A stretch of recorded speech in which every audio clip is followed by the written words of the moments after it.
বেড়া গুছাই তার নাম মাছমু বেড়া গুচাবাই লাগব মই ভাই চাই একো চিনি নাপাওঁ এই কি সিয়ে কেনেকে দুয়াকে লাগি মৰি আছা এই ভাই কি কম মই থাকো গুৱাহাটীত ই সদায় বেড়া খান এই মাটি সীমাটো সদায় ই হেৰি কৰি ঠেলে থাকে মানুহটো নাহিলে ঠেলে থাকে কি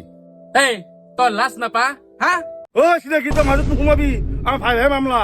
চাচোন ভাই ই সদায় এনেকে মাৰিবা খেতি আহি থাকে এইটো কথা হ'ল না হা এই তই এটা কাম কৰ তই ইফাল দি হান ৱাল দি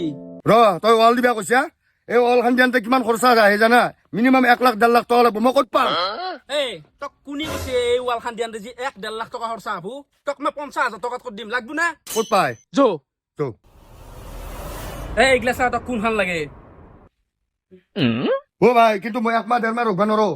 অ তই এক মাহতে নালাগে তোক 2 দিনত ডেলিভাৰী কৰি দিব এই মাল আৰু লগতে তোক মিস্ত্ৰীও পঠাই দিব ও ভাই এতিয়াৰ ৱালতকৈ কমত হ'ব নে নহয় হয় অ এতিয়াৰ ৱালতকৈ 50% কম দামত এই মালটো পাই যাবি আৰু তোৰ ভাইৰেকো কৈ দিবি এই মাল যদি লাগে আলিকাখন এবি এণ্টাৰপ্ৰাইজত আহিবা দিবি এই নম্বৰটো মই দি দিছো আৰু গাইজ আপোনালোককো কৈছো ভাই ভাইৰ মাজত কাজে লাগি থকাতকৈ ইয়াৰ পৰা ফল্ডিং ৱাল লৈ যাওক আৰু ধুনীয়াকৈ সুখৰ সংসাৰ এখন কৰক তো ফোন নম্বৰটো দিয়াইছে সেই নম্বৰটোত যোগাযোগ কৰিলে আপোনালোকে পাই যাব ফল্ডিং ৱাল তো আজিৰ কাৰণে এইখিনি আৰু জয় হিন্দ জয় আই অসম